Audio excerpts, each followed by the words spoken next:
Hi everyone, Gruntle here, and this is my guide to legendary and unique weapons in Borderlands the pre-sequel. This episode we're looking at the Mongol, which is a legendary launcher manufactured by Vladof and returning from both Borderlands and Borderlands 2. So you can get this as a random world drop, I believe. I don't think there is any assigned drop for this weapon. And what this weapon's going to do is it's going to fire out a single either elemental or explosive shot, so it can come in explosive damage, shock damage, corrosive damage, incendiary damage, or cryo damage. And the central shot, or the central rocket, will be quite a large rocket coming out in that element, and then it will spawn off smaller explosive rockets as it flies. So even the shock one will spawn off explosive rockets, but the central rocket will be the shock element. So I'll just show you what it looks like firing. I'll go down into this hallway over here so you can get a better look at it as it flies off into the distance. So I'll shoot it here, and you should see a bunch of rockets spawning off in random circles around it. So they're all coming off and flying out into the distance. It looks pretty cool. Definitely a lot of damage coming out of this weapon. So what I need to do is have a look up close to this weapon, and that is what it looks like. It's pretty cool. It kind of looks like it's got a wooden skin on it. That's what the skin looks like, which is pretty cool. Now the red text and the name Mongol are both references to Mongol warriors, or the tactics used by Mongol warriors.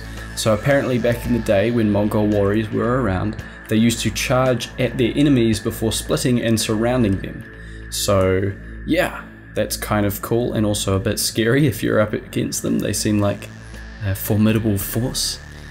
But anyway, here it says consumes reduced ammo per shot, and usually a Vladof rocket launcher will consume one ammo per shot every first and second shot. Then the third shot will not consume any ammo. However, with the Mongol, that is not the case. So I'll just show you here.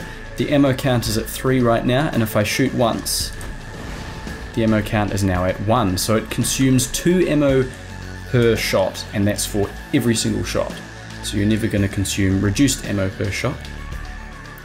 And yes, that is that.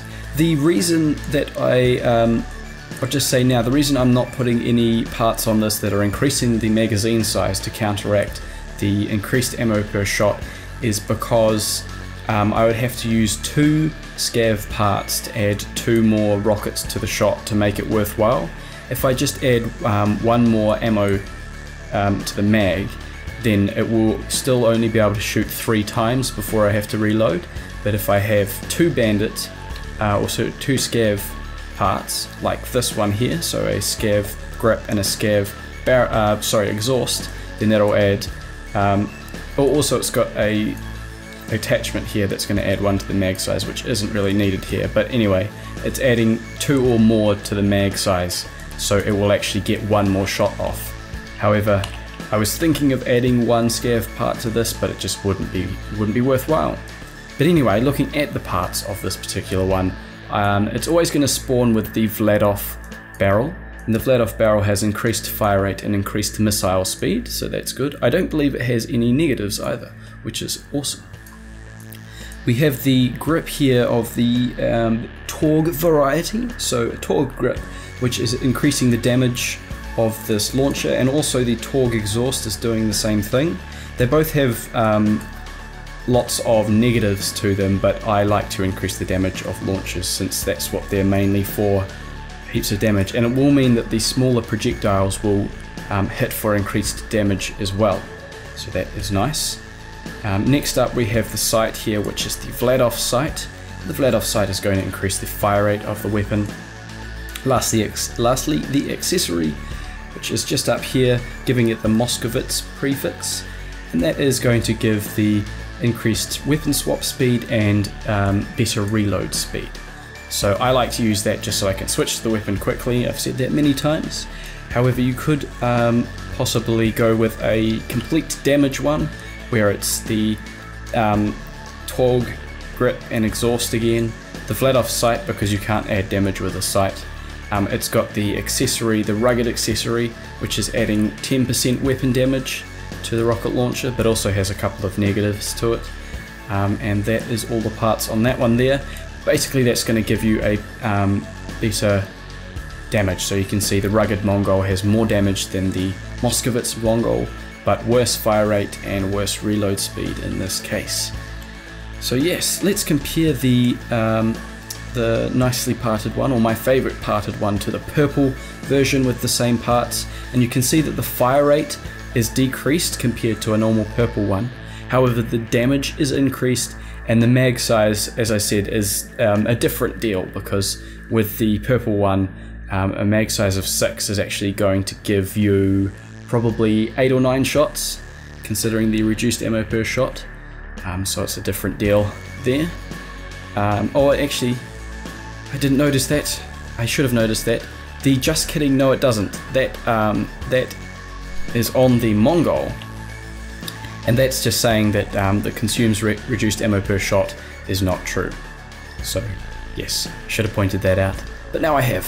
Anyway, I'll just show you I guess a shock version of it, and you can see that the small rockets coming off the side are going to be explosive damage, whereas the central shot will be shock. So I'll shoot that now.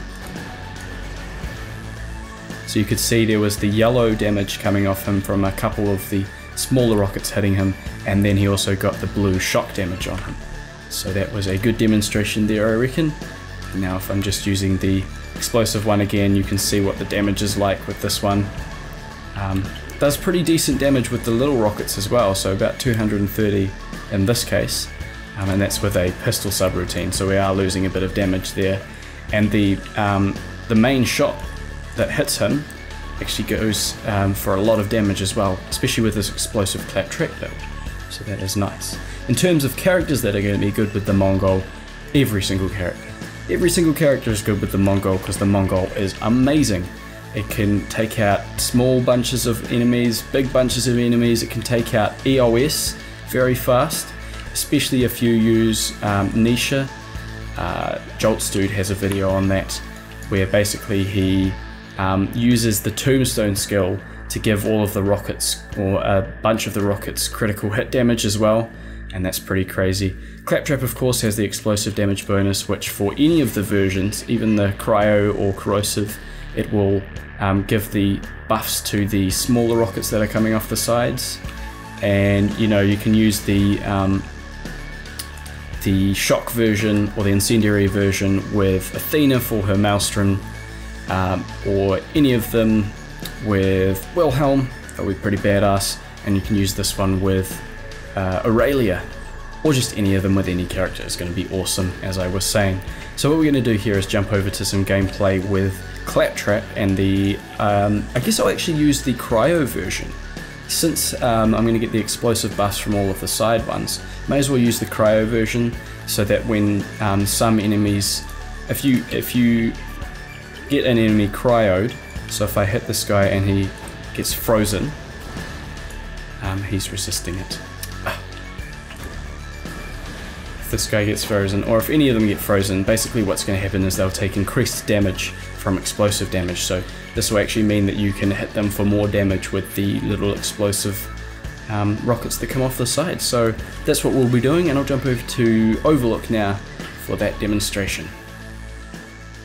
So we're here with the cryo version of the Mongol, and what I'm going to do is, as always, clump up the enemies using a Mega Nade and try and hit as many at once with the explosive damage, and it is working very well.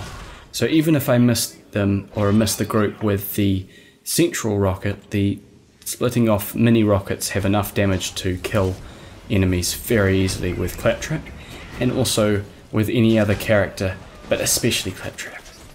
So I did miss this guy, and the little rockets didn't manage to get him, but I will pull him over with a Mega Nade later. There were a bunch of enemies in the back of that shot that died though, so that was useful. If you would like to read more about this weapon, by the way, you should check out the link in the description to the wiki page for it. It's just under the like button there, and you can check out that. Otherwise, there's not much else to say about this weapon except it is badass and amazing, and I love it, and it is one of my favorite launchers in the game. So yes, I hope you enjoyed the video. I'll just finish up the commentary here and let the video run out. If you'd like to see more of these weapon guides, please subscribe. Otherwise, thanks for watching, and I hope you enjoyed.